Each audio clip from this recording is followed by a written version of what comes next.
Yang pertama yaitu tahapan pembuatan simplisia yang terdiri dari pengumpulan bahan baku, sortasi basah, pencucian, perajangan, pengeringan, sortasi kering, pengepakan dan penyimpanan. Dan yang terakhir yaitu pemeriksaan mutu simplisia. Yang kedua adalah maserasi. Maserasi adalah ekstraksi selama waktu tertentu dengan cara merendam simplisia dalam pelarut bukan air atau pelarut non-polar atau setengah air, misalnya etanol encer. Nah, maserasi pun ada tekniknya. Teknik dari maserasi yaitu maserasi pada umumnya dilakukan dengan cara 10 bagian dari simplisia tersebut dengan derajat halus yaitu cocok dimasukkan ke dalam bejana. Kemudian dituangi dengan 75 bagian cairan penyari, ditutup dan dibiarkan selama 3 hari diserkai, dan kemudian ampasnya diperas. Ampas ditambah cairan penyari secukupnya, diaduk dan diserkai sehingga diperoleh seluruh sari sebanyak 100 bagian.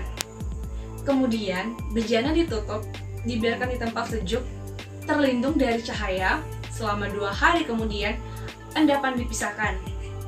Nah, kemudian ada pula persyaratan bejana tersebut, yaitu bejana yang biasa digunakan dalam maserasi adalah wadah seperti botol silinder, wadah bermulut besar, atau sebagiannya yang ditutup dengan rapat.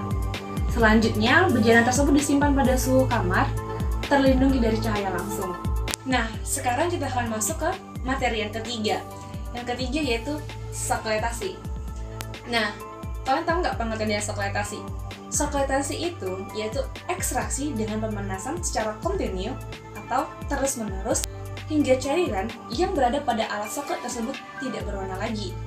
Nah, ada pula alat yang digunakan dalam sokletasi tersebut, yaitu alat pendingin bola, alat soklet, labu destilasi, dan alat pemanas.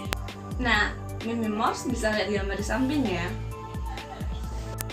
Nah, sekarang kita lanjutkan ke materi keempat, yaitu kristalisasi.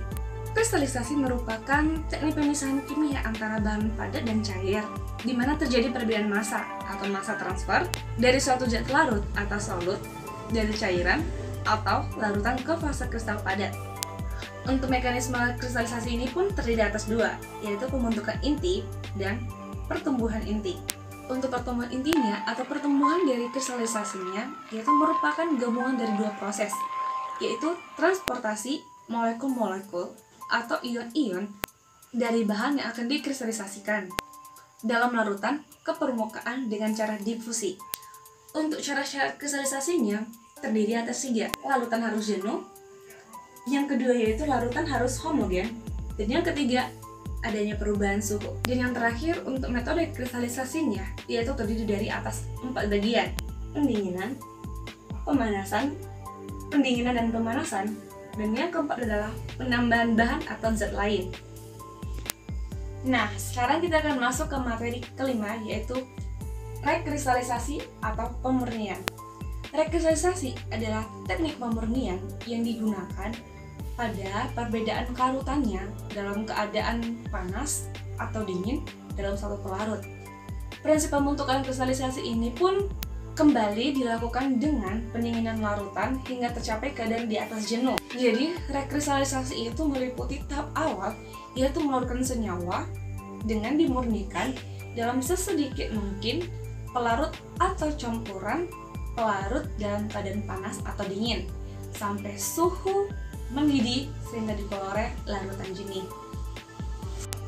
Tahap selanjutnya adalah mendinginkan. Larutan yang akan didapat menyebabkan terbentuknya kristal yang kemudian dilepaskan melalui penyaringan. Nah, untuk hasil sesudah pengeringan, ketentuan kemurniannya ditentukan dengan 3 cara, yaitu penentuan titik leleh, metode spektroskopi, dan kromatografi lapis tipis. Pasangan pelarut dalam rekristalisasi pun yang sering digunakan yaitu untuk yang terakhir yaitu materi ke-6, yaitu identifikasi senyawa. Untuk identifikasinya dapat dilakukan dengan cara pertama, uji warna, penentuan kelarutan, bilangan RF, ciri spektrum UV, dan yang terakhir yaitu uji biokimia. Nah, untuk identifikasi senyawa berdasarkan dari pengukuran sifatnya antara lain yang pertama, titik leleh, kedua titik didih, ketiga putaran optik, nilai RF atau RRT yang pada kondisi bakunya. Untuk penentuan berdasarkan dari pengukuran ciri spektrumnya terdiri dari atas 4. Yang pertama yaitu spektrum UV, kedua yaitu inframerah, ketiga resonansi magnet inti atau RMI, keempat spektrum massa. Nah, Mimomers, gimana nih videonya? Semoga Mimomers dapat mengerti ya beberapa bagian dari fitokimia tersebut yang saya sampaikan. Terima kasih sudah menontonnya. Dah.